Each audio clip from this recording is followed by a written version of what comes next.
say, Thug, I know you gotta do what you gotta do, but what you doing, it ain't gonna last, bro. And these kids out here listening to us and looking up to us, because a lot of them don't have no father figure in their house. And every record you get on, you lying about some dope, talking about some squares. Get off of it, man. Because if you're going to talk about some squares and talk about the drug game, you need to talk about the bad side of the drug game, too. What about when you get busted and you go to jail? What about when your mama and your wife and your kids is crying because they at home and you in prison in a safe? DJ Girl. No matter how big you get, it ain't gonna last. You turn out bad, bro. So I advise you to wake up. And these kids out here listening to us and looking up to us, because a lot of them don't have no father figure in their house. Now, I know y'all been issue with 50 years of feminism, telling y'all these black brothers didn't want their home. Your life's a lie. It's a lie. Go back and look. Go back and find out in the 60s how the black men and black women were together. We were coming up together. But when they introduced their legislation for welfare, it broke the black home.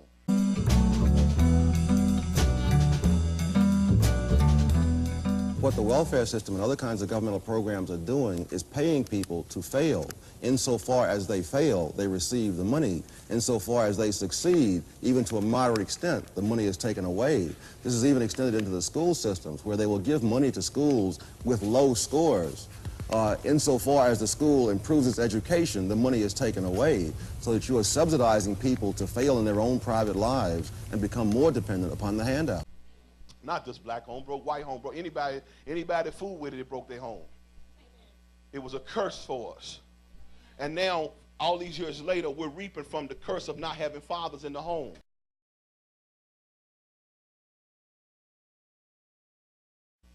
What I say? Proverbs, Hebrews, go to Hebrews 12.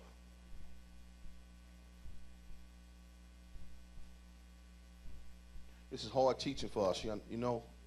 It's hard teaching because we've grown up we're not able to see this. And we don't understand, like when we see these shootings and we see these young guys, we don't know, like, what's wrong? We don't understand what's happening.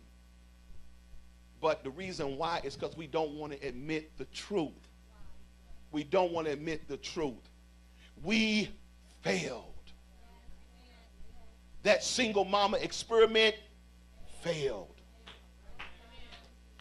Don't point to LeBron and Shaq. You can't play ball like that. If you could play ball like that, then your mama would have raised you too that way.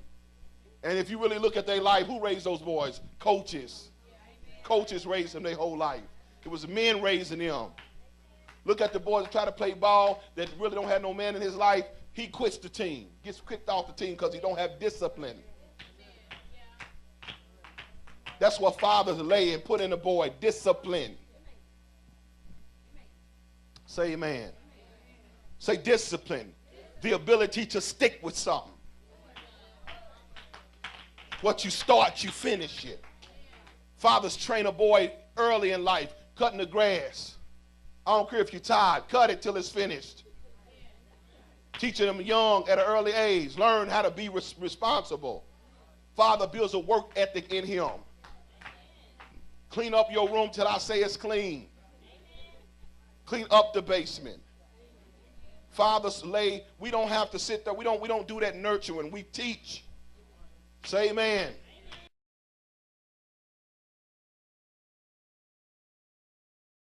And what I say, Hebrews 12 and 9.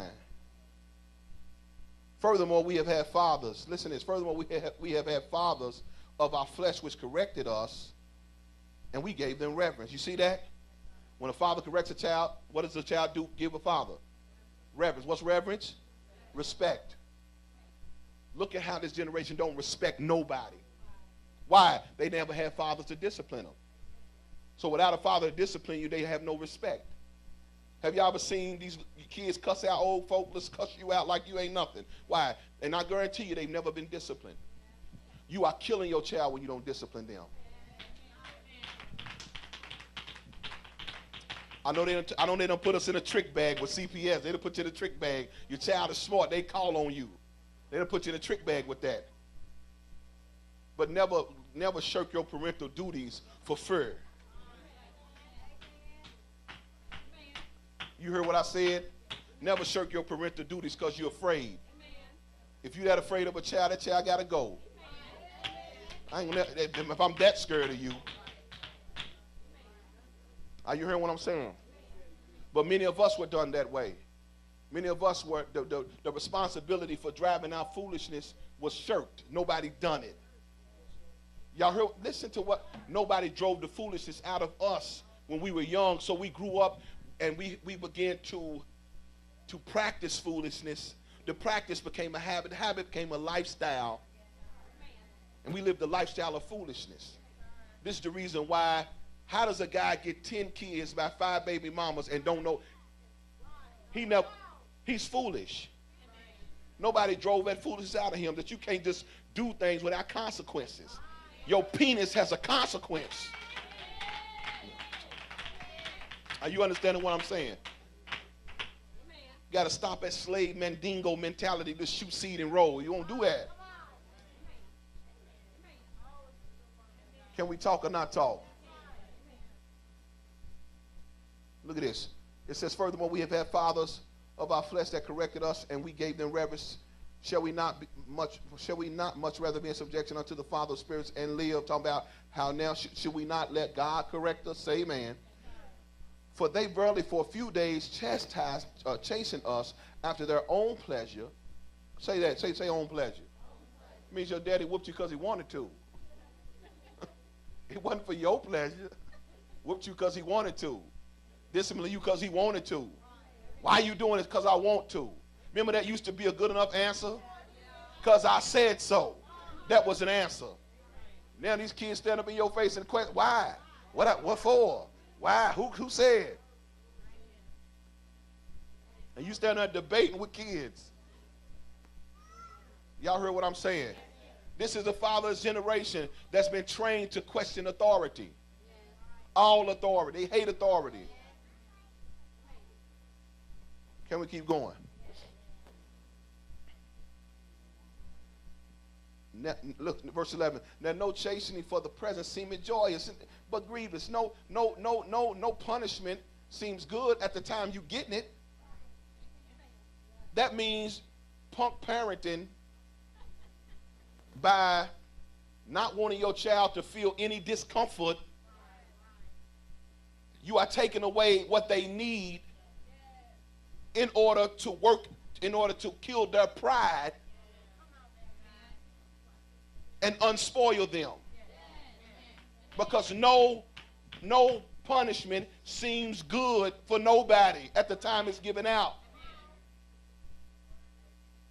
But look what happens. Are y'all there? Nevertheless, afterward, say afterward, it yielded the peaceable fruit of righteousness.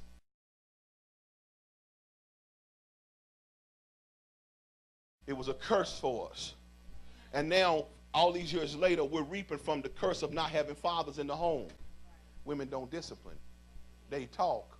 They yell. They don't discipline. A mother's job is not to discipline. So the fatherless are growing up without the ingredient of discipline.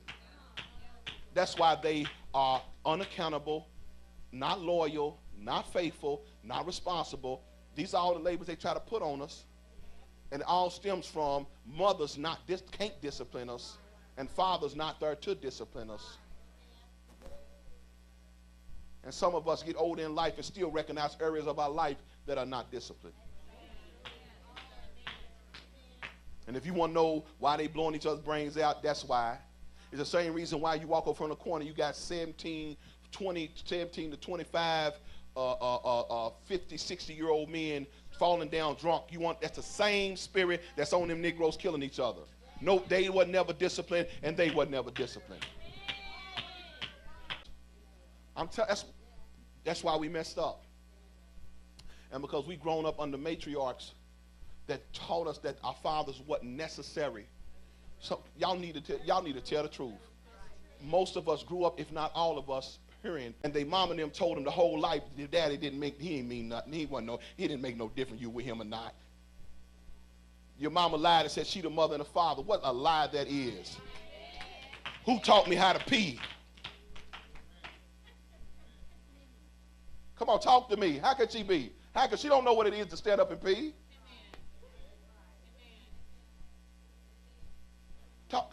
to me.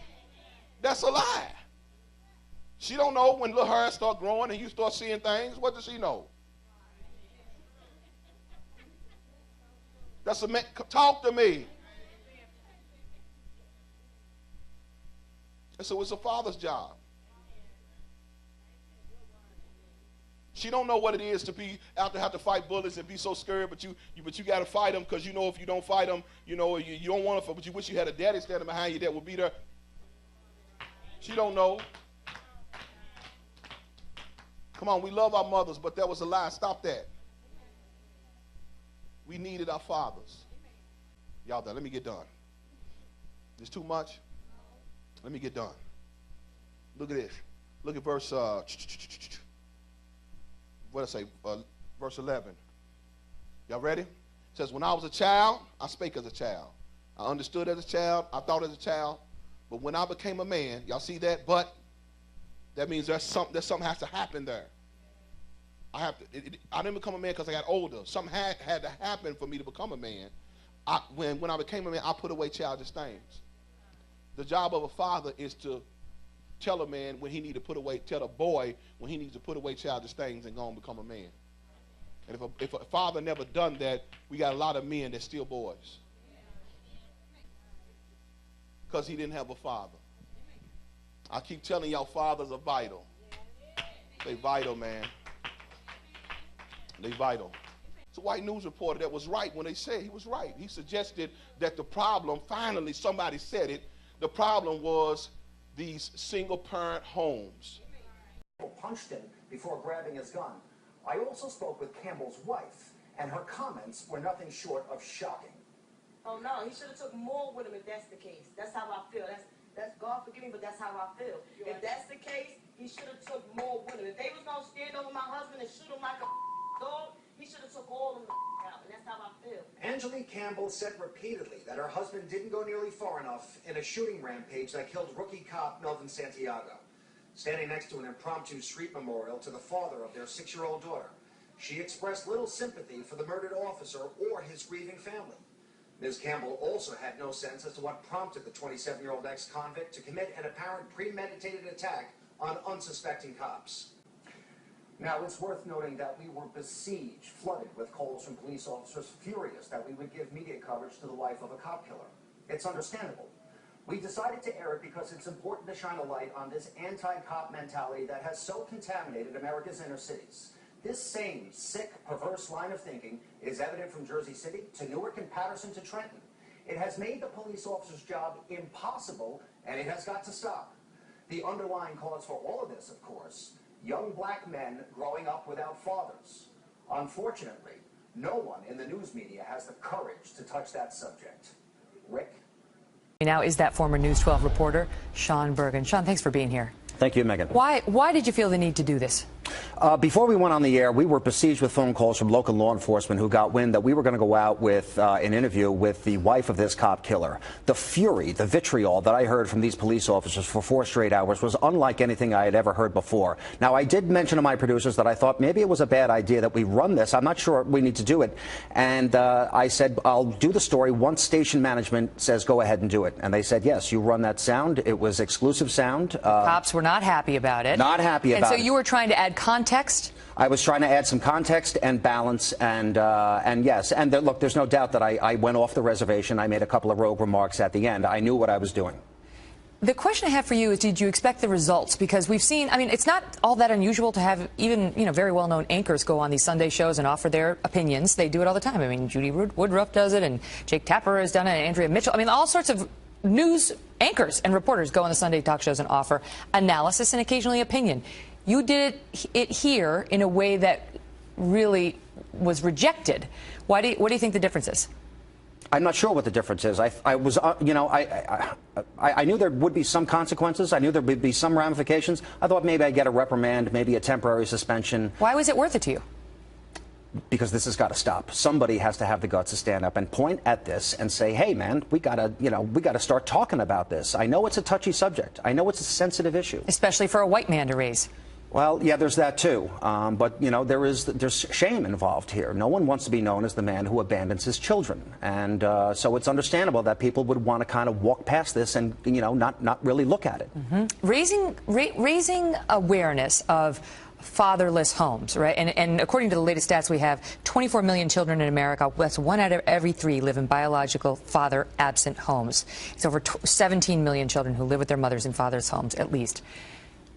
That's well known, right? But what got a little dicey was connecting that to disdain for the police. And the National Association of Black Journalists president came out today and challenged that connection, saying you can't connect young black men growing up without fathers and anti-police sentiments. I think you could certainly draw a connection between fatherless young men and this feeling of anti-authoritarianism and an utter disrespect for authority in all its forms, whether it's the police or otherwise. What kind of message do you think it sends now that you were demoted and effectively booted for your comments, and now, I mean, you can't take a job, they offered you $300 a week, and nobody can support themselves on that. What kind of message does it send? Don't speak out. Just stay silent. It's safer that way. You'll keep your job. Is that your plan? To what? In your next job? I don't know. I don't know about my next job. That remains a very open question at this hour, Megan. Yeah. What did the management say to you? Do you feel like this was a sort of an ideological, termination or demotion?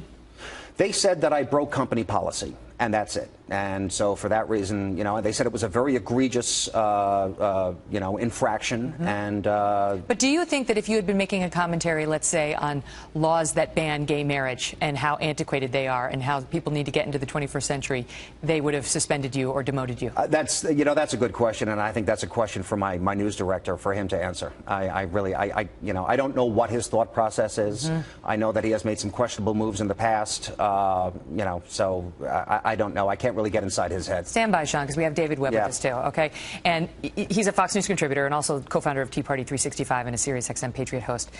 Let me start with that, David. Do you think there's a double standard here? If he had said the stuff I said, it would have been fine, but since he went to a dicier place, not so fine.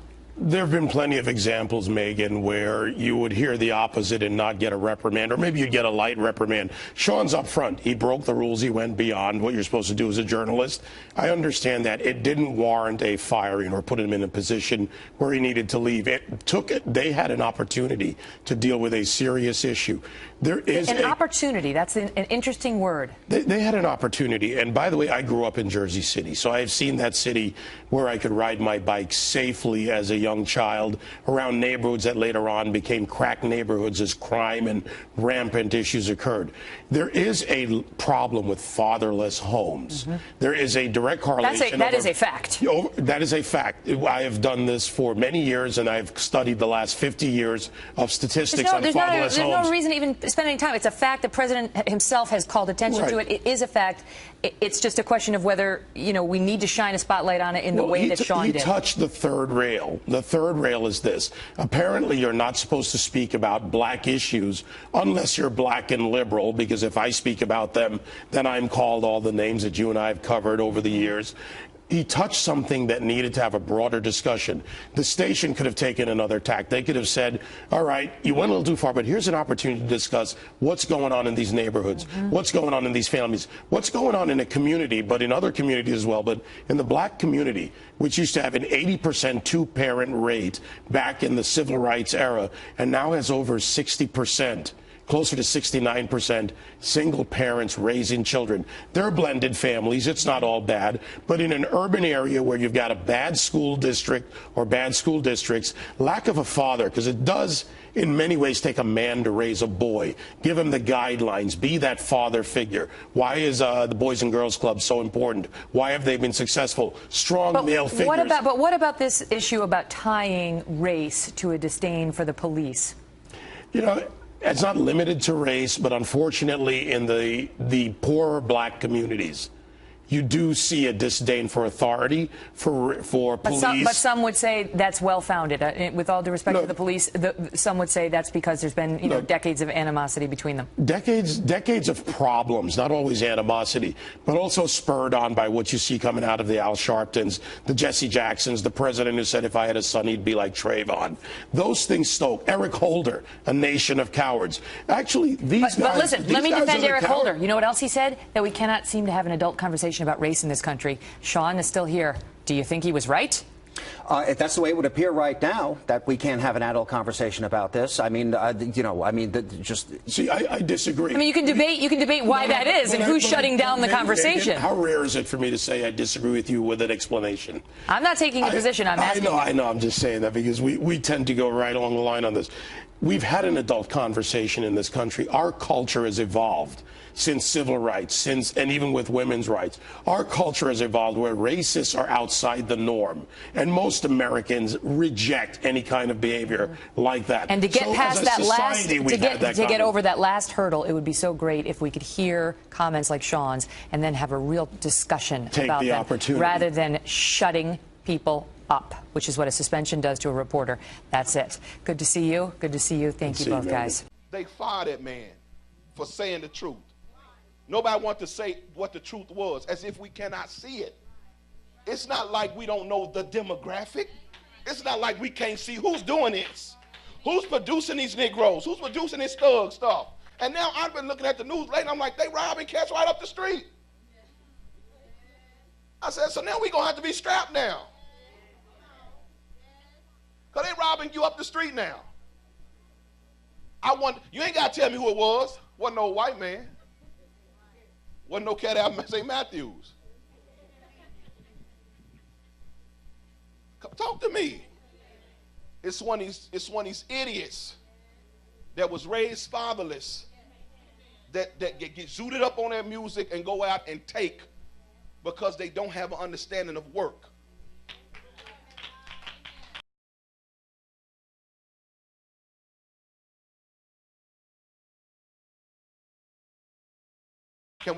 Are y'all ready to talk or not? Go to Proverbs. I'll let the Bible speak, since we on, people get let the word speak to you. Proverbs 22:15. This is why fathers are so vital. Vital, man. 22:15 says, foolishness is bound in the heart of a child. Foolishness is bound in the heart of a child. Every child. Every child has foolishness in their heart. Every child, boys and girls, have foolishness. Foolishness is doing what you're not supposed to do. Knowing what to do, but don't do it. That's what stupid is not knowing. Stupid is not able to comprehend it, but foolishness is a person that know what to do and just decide they're not going to do it. So foolishness is in the heart of every child. Every child has the ability to disobey. Y'all got what I'm saying? But look at this. The Bible says, but the rod of correction drives it. Come on, read the scripture. Drives it far from him. Now, who is the person that dispenses the rod? The father. It was the father's job to dispense the rod, to make sure that he drove out the foolishness before the foolishness became habitual or a habit of the child. Once it becomes a habit, his foolishness become a lifestyle. Now, we're being raised by mothers who don't use the rod. They psychologically talk to these little boys and they let them just, everything these little Negroes do is cute. Go on YouTube. The little babies are cussing, the mamas are laughing. Little babies are twerking, the mamas are laughing. I'm just trying to help y'all. Because this is the generation. Now, when you see the murder scene, tell me what's the common thing you see? The mamas are crying, screaming and crying. Why? Now, we know that boy don't got nowhere to live. So whatever he's doing, the dirt he's doing it in his mama or his grandmama's house. Talk to me. So we cannot just say it's all on the men who are missing, because what are the women doing allowing the boys to have guns and drugs and at 15, 16 in the house?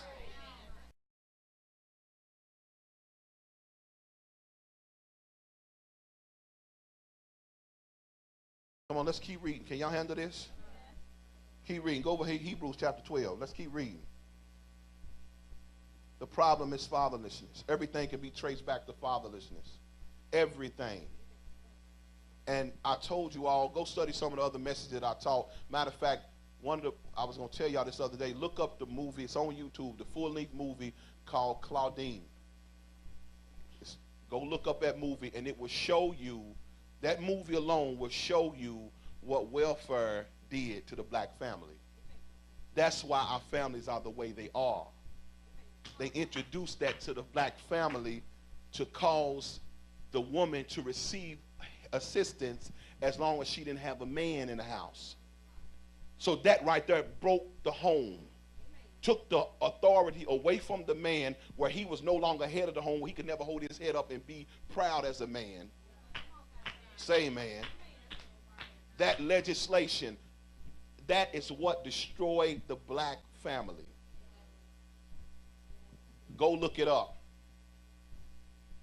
And after they passed that legislation, that's when you start seeing cesspools or slums and projects and all this stuff, because they had to do something with all of these fatherless and manless homes. So the government got into the managing business and started shipping women in little projects and little low subsidy housing, say man. And now you got all of these women together with no men, and all of these children together with no men, and what happens?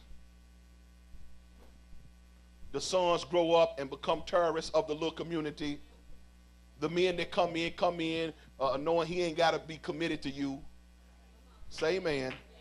So they come in, have sex, run off, have babies, run off. Why? Because they don't have to be committed, because the government stepped in and said, black man, move, we'll take over your job for you. And it destroyed the home. Young nigga, wake up. Wake up, wake up, wake up, wake up, wake up, wake up, wake up, wake up, wake up. Wake up and smell a coffee. Niggas talking, man. Wake up, wake up, wake up, wake up, wake up, wake up, wake up, wake up. Dope dealer, wake up. Wake up, wake up, wake up, wake up, wake up, wake up, wake up, wake up, wake up. Wake up and smell a coffee. You know, I decided to do little words on the back of that video, because April the 24th, my father died. And he was, I could say never in my life, because I don't remember spending, almost any time with him. And, then even when he died, I found out I had 8 brothers and sisters, probably more than that. And I didn't know nothing but one or the 2, maybe the girl that was by another lady with the same name as my mom. But I can remember what I went through as a child, I didn't have him there. The first thing when you hit school, you see children with their dads, and you're at home with your mom, and your mom ain't even at home. She was young, but it's still, being that father responsibility. You got a child, and that child needs his father. That son needs his father, as well as that daughter needs her dad. My sister's dad, he was in jail at the time. He used to call to the house. I used to pick up the phone. I was basically, his family is all I knew. God bless, Irma Whitlow, because if it would not been for her, I don't think I would never knew what love was. But this lady, for some reason, she loved me. And, even on her bed, the first time when she was in the hospital in Langdale Memorial, I could see people when I walked in, they were like, what is he doing here? As a man now, it ain't even like when kids are kids. I can remember my sister telling me when we were little, my grandmama ain't your grandmama. I can see my children as they fight, amongst themselves about who the most loved. But when you're older, the things of, how can I say, sentimental, real value, they're not misplaced, but adult people tend to still act like kids. But I remember how I suffered, even the 11 years I was in prison. I seen Tony O'Malley the other day, God bless his soul, he lost his mom. And, it was like all those years I suffered. And being in there, I even found out the same thing that I was suffering from, 98% of prisoners were suffering from, especially black, not having their fathers in their lives, and not only that, active. It's a shame, because now I'm a father, and I try my best, to fight for my kids. Man, their mom was like tigers and lions, and all I really want to do, everybody that know me, all that man really want to do is spend time with his kids. Because as the pastor say, when you listen to him, he gonna let you know, he suffered also. But instead of channeling that anger in a negative way like I used to do, my positive is to channel it into my children. Teach them about God. Teach them the things that I lacked, that I did not know. And be a father to them. With money, no money, however it goes. That love is extinct. I can't stress it enough. It's needed. I know my children need me. They're in their sleep right now. My little boy was up and my little girl up. They'll be in this video with me. And I'm going to post the video with them. Because my child, I try to teach him, he a phenomenal child. He talks about every other guys, good guys, bad guys, cool kids, and these kids. And I tell him, I said, you're cool. You know why you're cool? Because you allow me to be a father. You allow me to keep you safe by telling me what I need, showing me the things I need, being honest and loving towards me and allowing me to love you. I know it's hard for us right now because of your mom, but it's going to get better. I keep praying. I see we was at the dam the other day. There was an old man down there by the bathroom. We gave him some food and gave him a good word. It's good when you're able to do good for people. And I tell him, good gonna come to us one day. We ain't gonna try to separate from mom, but we gonna try to make this world a better place, especially speaking to and out for black people. To y'all ladies that are looking, man, these children need their father. If he ain't in the home and you want to claim he ain't doing nothing, let him and see. I had one person to try my idea, and I know Lawson happy. I know he happy. The hands of the system ain't on his neck, and he's able to do as he please and as he want for his kid without nobody telling him what to do. And with those options that I give other people, I wish I had them, but I still struggle. But God bless her soul. And God bless me because of the idea that I can even be even close to them. It's a blessing to me. Thank y'all for looking, man. Thank y'all for watching. Cedrell McCullough. A lot of everybody that know me.